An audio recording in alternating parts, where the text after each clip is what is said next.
Assalamualaikum warahmatullahi wabarakatuh. Saya Muhammad Samsuzain. Di sini saya akan menjelaskan tentang pengendali tekanan. Yang pertama adalah penjelasan proses pengendali tekanan. Pertama-tama, udara masuk, lalu dibagi menjadi dua. Yang pertama ke atas, dan yang kedua ke kanan. Nah, udara yang ke atas ini digunakan untuk mengatur kontrol valve. Karena kontrol valve yang dipakai bertipe pneumatic control valve. Udara yang kedua mengalir menuju proses. Nah, dalam proses ini terdapat dua alat untuk pengukuran. Yang pertama orifice, yaitu data yang terbaca nanti akan berupa delta P atau perbedaan tekanan. Alat yang kedua yaitu pressure gauge. Data yang terbaca adalah tekanan dari proses tersebut. Nah, alat yang biasa digunakan yaitu pressure gauge. Kemudian data yang terbaca pada pressure gauge akan diubah menjadi aliran listrik yang kemudian oleh sensor diberitahukan kepada controller. Nah, selanjutnya pada controller, karena sebelumnya sudah diatur set point, maka data yang terbaca dibandingkan dengan set point tersebut.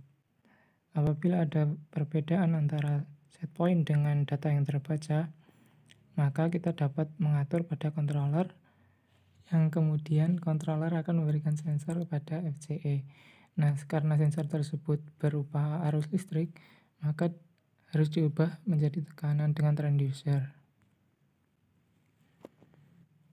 Nah, tekanan ini digunakan untuk mengatur kontrol valve, sehingga laju aliran udara ke proses dapat diatur.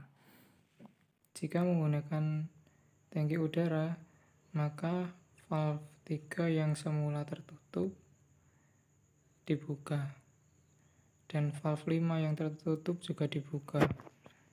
Sebaliknya, valve 4 yang terbuka kemudian ditutup. Di sini kita juga bisa memberi disturbance, yaitu dengan cara membuka valve 6.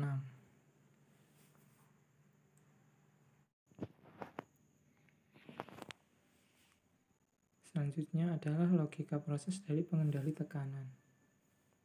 Yang pertama, jika laju alir udara diperbesar, maka tekanan yang terbaca pada pressure gauge akan semakin besar. Kemudian yang kedua, jika disturbance diperbesar, maka tekanan yang terbaca pada pressure gauge akan berkurang. Agar tekanan yang terbaca pada pressure gauge atau PV sama dengan set point, maka kecepatan laju alir udara ditambah atau diperbesar.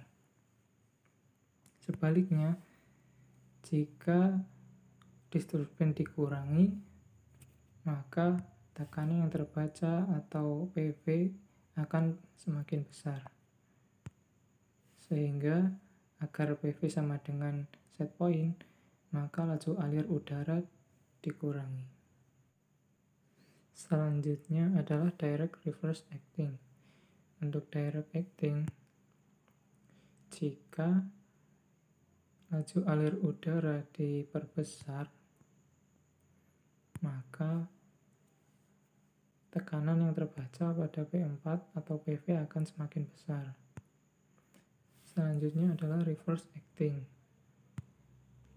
yaitu jika tekanan yang terbaca pada P4 atau PV terus meningkat, maka kecepatan laju alir udara harus diperkecil agar PV sama dengan set point.